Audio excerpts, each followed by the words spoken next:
Welcome to Are You Afraid of the Dork, Season 2, Episode 3, The Extraordinary Infinite Bi-Directional Stairwell. I'm your heinous host, Mr. Dork, and I'm happy to announce this show's first ever sponsor, the letter W. So put your hands together for that. Whoa, yeah, exciting, truly. For those of you who are not aware, the letter W has been a part of my, and I'm sure many of your lives for about as long as we've been speaking. Now, W was a very proud letter. It's one of the reasons I was so surprised they'd bothered to reach out before the much more notoriously outgoing and, dare I say, non-committal letters such as P and Q.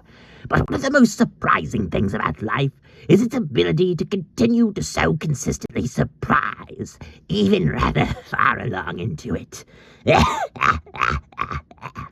And so I say unto W, you're twice the letter you will ever be for daring to take on this venture so soon with me, and I look forward to seeing how our relationship progresses, so long as your plans don't involve roping me into that WW3 project you've been working on for so long here.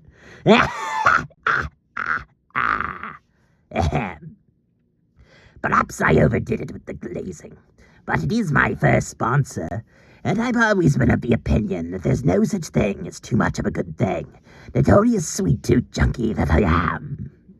If you or any other abstract concepts, emotions, mathematical formulas, organizations, or even legitimate business ventures would like to reach out for promotional purposes on this channel, feel free to contact me via my number, 111-111-1111, or via this very comment section, whichever is most convenient for you.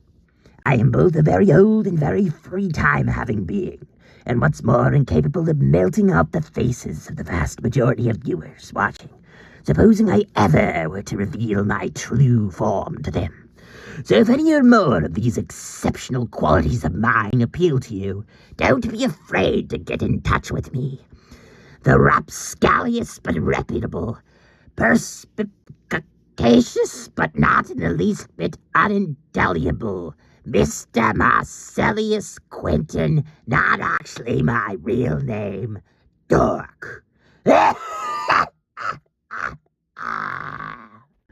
If a stair is a story all unto itself, then might it be a more plausible reading that an infinite staircase has infinite stories, or as infinitely many positive as negative ones? And if staircases without a corresponding floor never in fact have stories, then is it possible for there to exist such a thing as infinite staircases which are infinite feet tall and yet simultaneously 0 stories tall, by virtue of the fact they lack any sort of entrance or exit floor? What makes a stair a stair? What makes a step, both vertically and horizontally? What makes a stepper even worthy of their distinction as a stepper? If a woman falls down an infinite staircase for an infinite length of time, and isn't it simultaneously true that she has fallen infinitely far and still retains her position of being infinitely up high?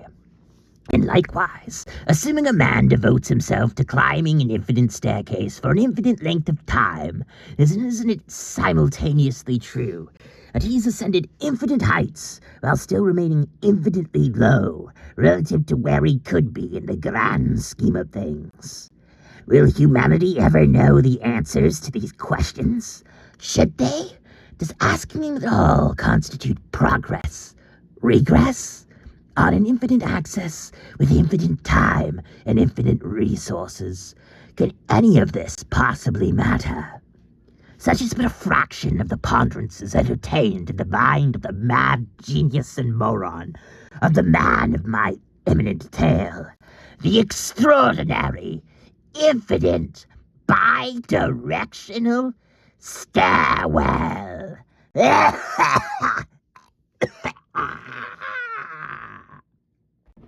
The Extraordinary Infinite Bi-Directional Stairwell To Dr. Leonard Hurnell, the prospect of one day discovering the secret to an infinite bi-directional stairwell seemed too good to be true. In retrospect, perhaps it was, but I'm getting ahead of myself. By most accounts, it was the kind of stairwell that defied a grounded sense of what architecture could be. But in dreams, Leonard saw it all the time. Regarding the main man of this story himself, he was rather odd. For one thing, despite what his honorific implied, Leonard was not a doctor in anything, but a scientist. And even at this, he was only an amateur, having no official practice or credentials. In spite of this, or perhaps even because of it, Leonard adamantly made the case for his legitimacy with whoever would listen, and whoever wouldn't listen for that matter, and couldn't stand to be dismissed as a quack when he was so evidently a misunderstood genius, worthy of greater heights and his stuck-in-tradition peers. Some scientists sought to do their part ending world hunger, solving the matter of carbon-neutral transportation, or otherwise averting long-predicted ecological and environmental collapses. But Dr. Hurnell was cut from a different cloth, and consequently considered himself accountable to a higher calling than those posers and ivory tower scientists. Ever since he was a little boy, Dr. Hurnell had been infatuated with the idea of stairs, and considered it a grave injustice that no one else shared his enthusiasm to quite the same degree. His dream was to be the first to come upon an extraordinary infinite bi-directional stairwell in the wild, and inspire public excitement around the concept of stairs comparable to his own. A reasonable enough hill to die on, except the fact that no one in the history of his planet could ever love stairs as much as him, even assuming an infinite stairwell did exist. As a true man of learning, Leonard understood the importance of making a sophisticated impression wherever he went, so as to win people over to the superiority of his perspective. His parents never understood him, and his professors thought he was wasting his potential. But for while he had a prodigious talent for engineering, Dr. Hurnell never took even the slightest interest in sharing his private contributions in that field with the world. Stairs were all the excitement he needed in life.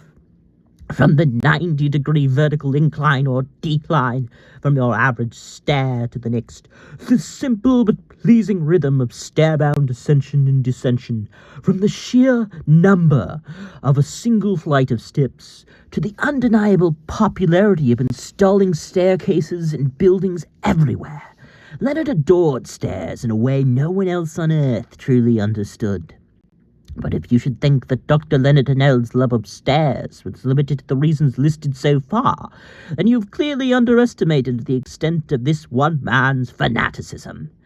To him, stairs, were a source of comfort, like an ever-dependable friend, always ready to catch you, assuming you fell backwards into them, but nonetheless still reasonable and principled enough to let you know, in no uncertain terms, when you had made a mistake, such as if you ever suffered the misfortune of falling down them. Stairs were functional, but not just in a manner that was readily apparent. Assuming one was in a pinch and needed somewhere to sit, stairs were a more than satisfactory means of meeting this need. Supposing by some horrible stroke of misfortune he were evicted again and left without any table to host an already scheduled dinner party, Dr. Hurnell always found sufficiently spacious staircases to be perfectly suited to his catering needs, and a fine alternative to facing up to the embarrassment of cancelling plans. Heck, stairs had even been like a bed to him when the economy hit a rough patch, times were tough, and the ivory tower elitist over at the local community college wouldn't let him attend anymore, much to the chagrin of his former landlord. Dr. Leonard Hurnell lived stairs, he breathed stairs, and yes, before you say it, he would even die for stairs. And so, given the extent of this weirdo's completely unprecedented and inexplicable love of all things stairs, it might first appear reasonable to assume he appreciated escalators for many of the same reasons. Ironically, there were few things he detested more, Supposing one ever breached the topic with him, Mr. Hurnell had no shortage of pre-prepared speeches on hand regarding how escalators were actually of the devil, pseudo-stairs for fundamentally wicked and lazy people, instruments of the culprit elite, and perversions of one of humankind's noblest and purest ideas ever conceived. And his much maligned and superfluous for community college thesis, the good doctor even posited that escalators, elevators, and ladders were all portents of the end times, a stance which subsequently got him banned from campus after he acted on it by sabotaging the on-campus elevators. Penniless, socially isolated, and now with a record of note to boot, there was a definite window there in which Dr. Leonard Hurnell's life seemed over before it had really begun. A pity, too, considering he was only 58. But, just then, right as it seemed the good doctor's available avenues for continuing his near-inevitably star-bound pursuits were about finished, his extra-dimensional transporter, which he joyously threw together in his spare time, happened to malfunction, abruptly teleporting him to a land like no other, while he was filing for unemployment of all things. The extra-dimensional transporter was broken into 1,000 irreparable pieces, but in light of the sight that was now around him, that was a secondary consideration for a man of Leonard's sensibilities. Boundlessly stretching out as far up and down as the eye could see, set against the backdrop of a vast, swirling, purplish-pink sky, was a staircase, each step as infinitely wide as the last. It was the purest embodiment of perfection, as he could very well imagine.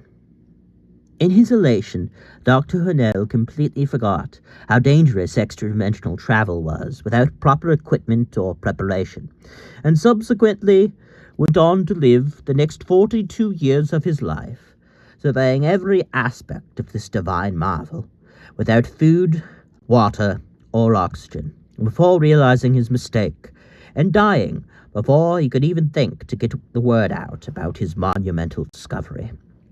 Such was the fate of one Dr. Leonard Hurnell, who died a happy but unfulfilled man. The end. You know, fulfillment is a funny thing, because in the context of a story, not getting 100% of what you wanted out of life is so often framed like it's a bad thing, but does it necessarily have to be? What about merely getting 90% of what you want? Or God forbid, 80? And would life really be so glum if a person were to die, feeling fulfilled in 70% of what they set out to do? So he found what he wanted and never got the chance to prove the haters wrong. So he made a remarkable scientific breakthrough, but isn't liable to ever get the credit for it. Where's the real tragedy in successfully committing yourself to doing what you loved, even if you never managed to convince anyone else it was all that worthwhile before you croaked? Where's the real injustice of a few lingering regrets in a sea of a life lived, perhaps not always well, but well enough to net you most everything you ever cared to care about while you were living it? And supposing one does succeed in all things, reach that magic moment in which they're 100% content. They have it all, everything they'll ever need and then some. Doesn't that mean, by definition, they've got nowhere left to go but down? That life can only feasibly get worse for them. And that, the longer they stare down the barrel of infinity's gaping maw, the closer they get to having some part of their perfect happiness, some part of their fulfillment, ripped away from them. Blah, blah, blah, blah. Yes, infinity's a funny thing, to be sure. But supposing life really is an infinite staircase, then it helps to remember there might be infinite room to fall, to sink lower, but for those sufficiently compelled to put their legs to the test working against gravity, there's also infinite room to climb, to ascend as high as one's body can take you, however that manifests for you.